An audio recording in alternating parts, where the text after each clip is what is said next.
Hi friends, welcome to another Childhood Atlas video. Today, we're going to Argentina. And I want to start with something that surprised me when I first learned it. Not about Argentina's food or football or tango, but about how this country thinks about raising children. About what's considered completely normal here, expected even, that would feel unusual almost anywhere else in the world. In Argentina, children have their own therapist.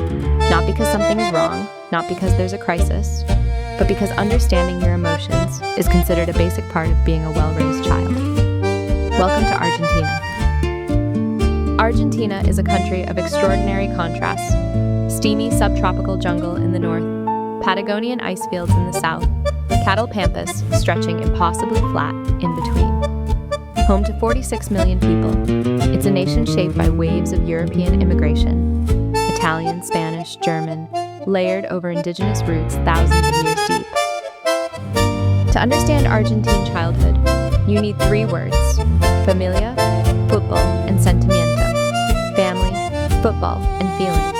And here's the thing, these aren't separate categories. In Argentina, they are the same category. They are simply how you live. From the moment an Argentine baby is born, they enter a web of relationship. Grandparents, aunts, uncles, cousins. The extended family moves in close, immediately. Abuelas, grandmothers, play a nearly sacred role. A new mother in Argentina rarely faces those early weeks alone. That web is already there, waiting to hold both of them. Argentine life runs late, sometimes very late. Dinner at 9 or 10 at night is ordinary. Babies at the table until midnight isn't unusual. Sleep training in a separate room from infancy. The approach common in Finland or the Netherlands would feel strange here, even slightly cold. In Argentina, the instinct is to keep the child close, in the noise and warmth of the family for as long as possible. The asado is not a meal, it's a ritual, and it is the school of Argentine childhood. A Sunday asado can run 4, 5, 6 hours. Children don't eat separately and get sent to bed. They stay.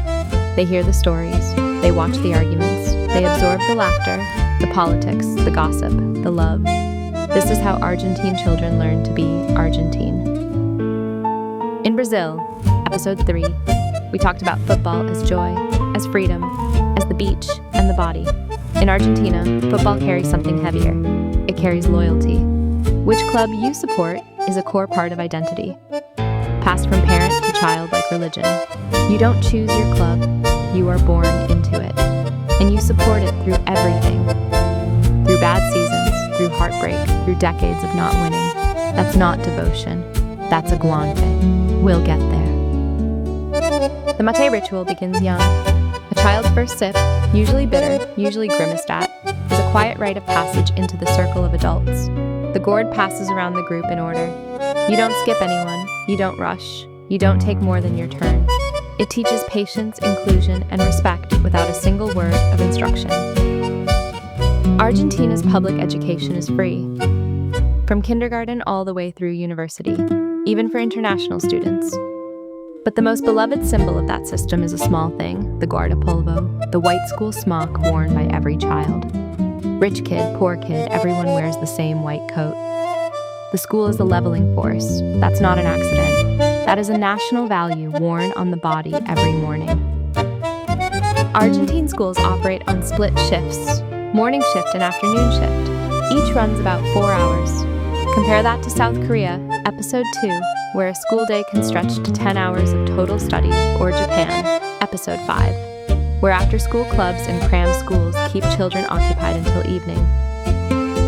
Argentina leaves more of the day to the child. More time to wander, more time for the asado. Here's the thing that surprises most people about Argentine childhood. Therapy is completely normal. Buenos Aires has more psychologists per capita than any other city on earth. More than New York, more than Vienna, more than Tokyo. Children going to therapy isn't a sign of crisis. It's practically a rite of passage. Parents treat emotional intelligence as seriously as academic intelligence. Knowing yourself is part of the curriculum. The word that lives underneath all of this is aguante. Aguante. It doesn't translate cleanly. Somewhere between endurance, passion, and fierce loyalty. It's what you shout at your football team when they're losing by 3 in the final 10 minutes. It's what you feel for your family when times are hard. It's what drives you to show up again and again, even when showing up is difficult. Argentine parents don't raise children to be comfortable, they raise them to have aguante. Children in Argentina are participants, not observers. From early on, they are included in adult conversation, adult decisions, adult emotions. There is no children's table at the asado. A small child's opinion is heard, sometimes argued with, but heard. This builds a particular kind of self-possession. By the time Argentine children reach adolescence, they know how to hold a point of view in a room full of adults. Community life in Argentina is lived in public. Street festivals, neighborhood carnivals, political marches, religious processions. Children are present at all of it. This is not considered adult territory with children squeezed in at the edges. It's shared space, and children learn early that their presence matters, not just inside the home, but in the wider world. Think of it this way. Finnish childhood builds solitude and self-reliance, the ability to be alone and be fine with it.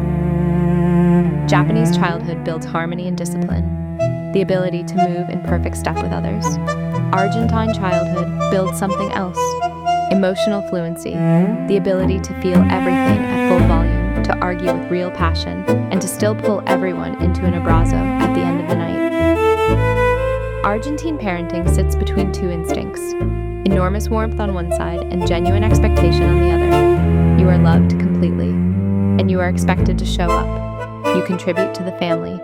You pull your weight. You are not a guest in this household. You are a member of it. The warmth and the expectation are not opposites. They are the same instruction. Argentine fatherhood has been changing quietly and significantly over the past generation. The old archetype, distant, authoritative, the patriarch at the head of the table, has given way to something more engaged. Fathers at the school gate, fathers at the therapist's waiting room, fathers choosing to be present in ways their own fathers weren't. Machismo hasn't vanished, but it's being renegotiated, sometimes slowly, sometimes quite beautifully, by the children themselves. What you hear again and again from Argentine parents is this: I want my child to know who they are, not what they achieve. Who they are. The emphasis on psychological self-knowledge, fueled by that extraordinary therapy culture, reinforced by the abuela at the kitchen table, shapes a generation that takes its inner life seriously. In Argentina, knowing your own feelings isn't self-indulgent. It's necessary. Argentina has a literary and intellectual culture that permeates childhood in ways that can feel almost surreal to outsiders. Books are everywhere, in homes, in kiosks, in borrowed piles. The Buenos Aires International Book Fair is one of the largest in the world, and children are brought from the time they can walk. Reading isn't nerdy in Argentina. It is simply what thoughtful people do, and children absorb that expectation early. Tango is not taught in Argentina so much as absorbed. Children watch their grandparents dance. They feel the music, the longing in it, the weight of it, before they have words for what it means. And slowly, over years, they understand. Tango is not the tourist version with roses. It's a conversation between two people about loss, about longing, about the space between bodies. Argentine children grow up knowing that art carries real emotional weight. They learn that from the milonga before they ever have a lesson. Perhaps the most striking thing is how early Argentine children develop a sense of who they are, not nationalism, something more personal and intimate than that. Pride in their food, pride in their music, pride in their particular way of arguing and their particular way of loving. By the time an Argentine child is 10, they know exactly where they're from, and if you ask them about it, you'll be there for a while. The word that closes this episode is abrazo. Abrazo. It means embrace. But in Argentina, an abrazo is never a casual thing. It's how you say hello. It's how you say goodbye. It's how you say, I see you. I know you. I'm glad you exist. Argentine children grow up held. Physically, emotionally, completely. Even when the world is difficult. Even when the economy collapses, and in Argentina it has, the abrazo is still there. That is aguante in the end, endurance made warm. What Argentina teaches the world is that raising a child isn't only about preparing them for a future. It's about making sure they know how to feel the present, how to sit at the table, how to argue with love, how to pass the maté, how to give a real abrazo, passionate, complicated, warm, and completely alive. That is Argentine childhood.